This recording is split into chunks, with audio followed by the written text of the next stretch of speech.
Ndugu zangu wanahabari wenzangu, karibuni.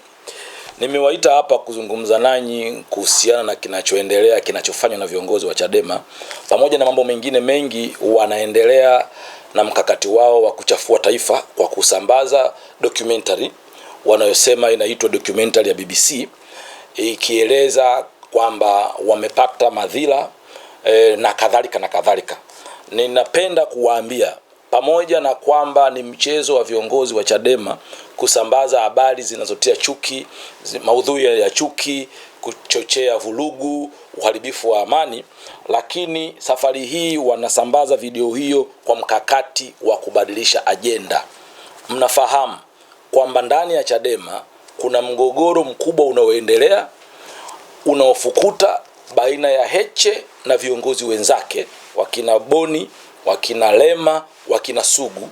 Mgogoro huo unatokana na tabia ya Heche kutaka kukihodhi chama. Sizungumzii hilo leo.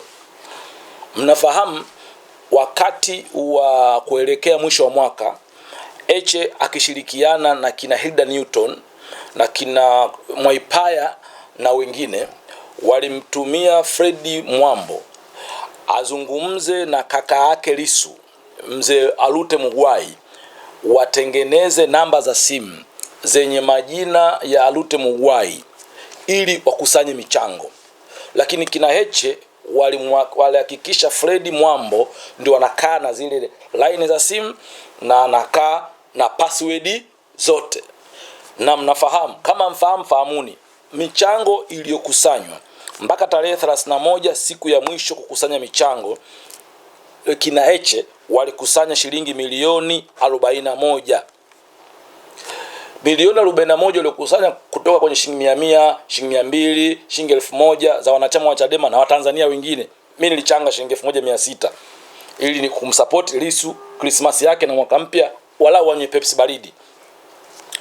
Milioni hizi 41 Chadema waliwatangazia Watanzania wamekusanya shilingi milioni 26. Tunaanzia hapo. Wamekusanya milioni 41. Tangazo lao wakasema wamekusanya milioni 26. Chadema kupitia Heche na wenzake wakapeleka kwa kaka yake Lissu shilingi milioni 22.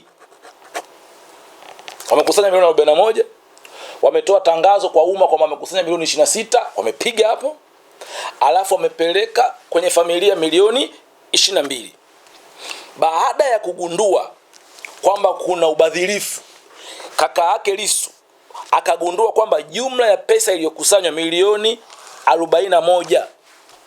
Na fedha hizi Heche akamuelekeza Fredi azitume Nairobi kwa wanaharakati ambao kazi yao kutwa kucha kutukana viongozi. Na nitafafanua hapa, ambapo fedha zilizokusanywa shilingi milioni 19 zilitumwa kwa makundi Nairobi kwenda namba 0797 52 78 76 ya mtandao wa Safaricom. Namba hii ya Safaricom inamilikiwa na Jane Ojwang, Mkenya ambaye anawaratibu, msaidizi wa Maria Sarungi, anayewaratibu wakina Hilda Newton na wengine pale Nairobi. Kiasi cha fedha kikawa kinatolewa kwa wakala anayeitwa Ruby Pesa Limited kwa maelekezo ya Heche. Sasa baada ya kuona huku mambo yamevurugika Tanzania, ndio wakaona bora watafute pa kujificha. Ndio maana unaona documentary yao waliorekodi tangu mwaka jana, watafuta kipindi cha kuitoa, wametoa leo ili kuficha ajenda kwa sasa hivi. Chadema kwa nini wanakusanya michango ya watu alafu wanakula? Nyinyi mnafahamu Chadema walitoa namba ya akaunti kukusanya lambilambi za Mzee Mtei. Nitawapa mpaka leo hata shilingi 1 hawajapeleka. Badala yake makusanyo yote ya lambilambi za Mzee Mtei, badala yake makusanyo yote ya lambilambi za Mzee Mtei, Heche na wenzake wameenda kutangaza t-shirt. Wameenda kusafirisha watu kutoka maeneo mbalimbali kupeleka kwa Mzee Mtei. Hawa watu ambao wanaweza kukusanya shilingi milioni 41 hawa, alafu wakatangaza wamekusanya milioni 26, Katika milioni 26 ile baada ya kupeleka milioni 26 wakapeleka milioni 22. Hawa watu wanapata wapi uhalali wa kusema serikali? Sizungumzi mambo yao ya zamani ya kutokuhesabiwa mahesabu na CAG, mambo mengine ya rushwa, upendeleo wa viti maalum, na sizungumzi. Nazungumzia hii habari ya leo.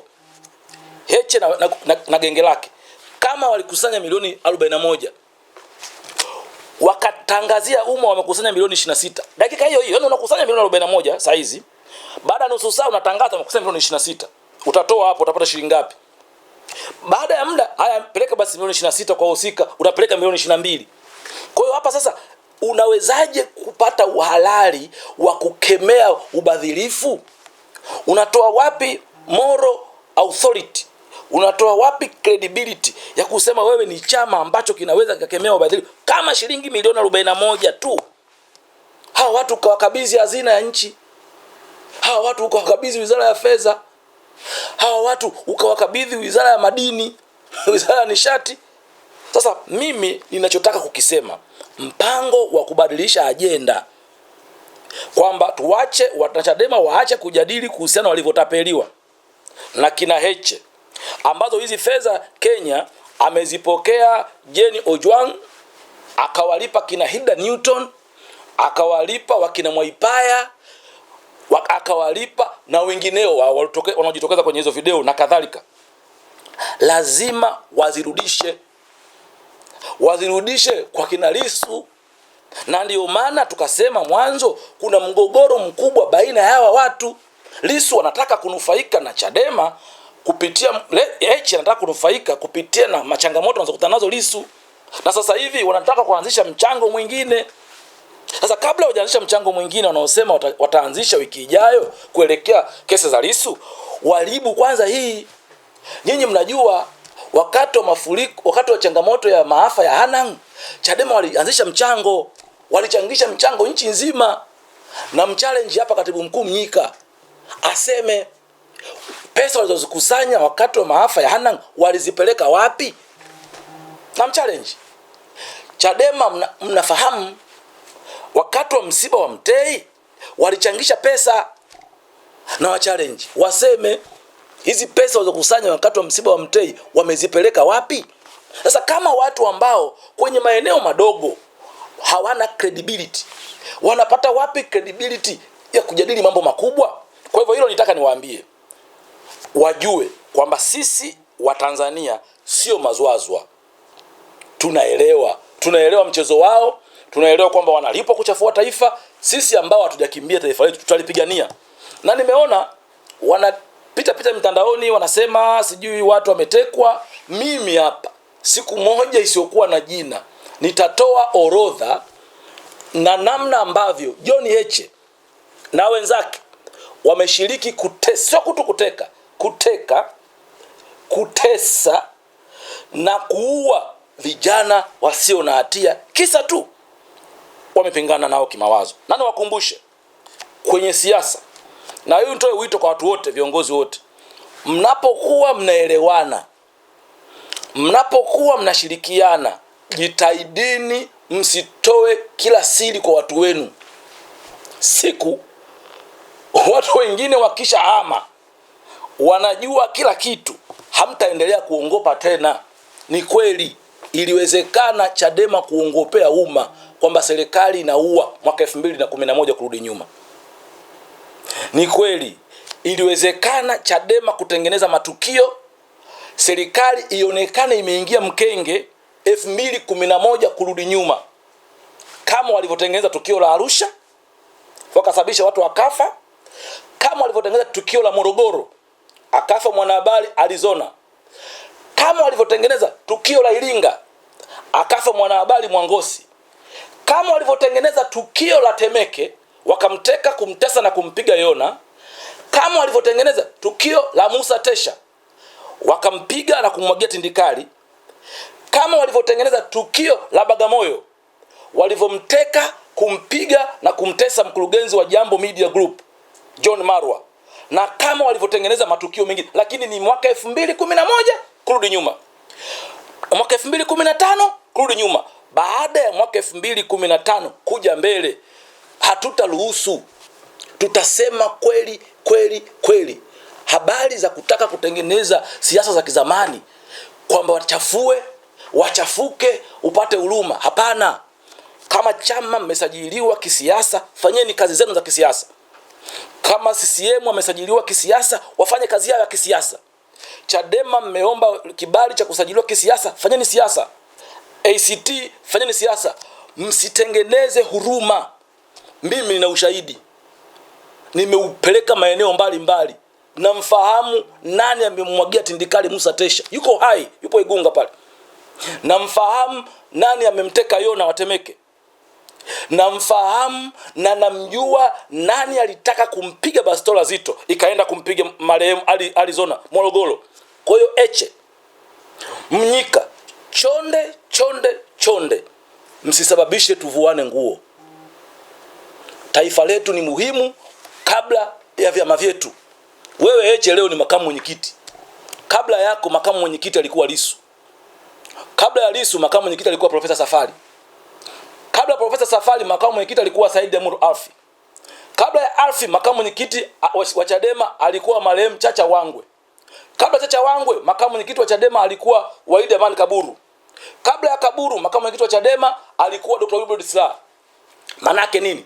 Manake cheo ambacho unataka kukitumia leo kuchafua taifa kilikuwepo kabla yako. Walipowepo viongozi kabla ya wewe. Tafadhali, tutaonana wabaya. Hakuna takataka yoyote mnayoifanya haijulikani.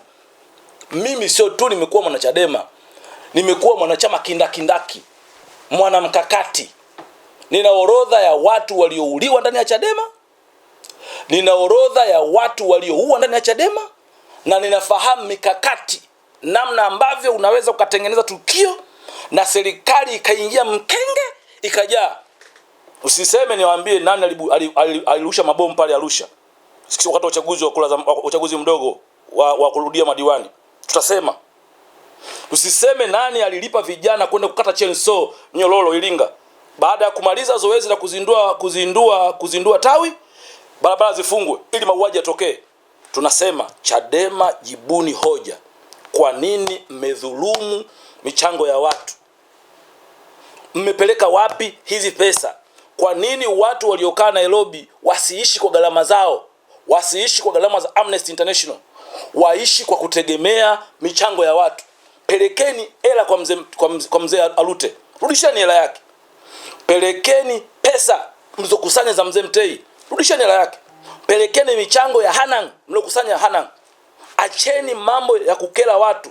Msifikiri serikali kwa sababu imekaa kimya sisi tutakaa kimya. Sisi tutawasema kwa sababu hakuna mnachofanya hatujui. Na wa challenge wana habari.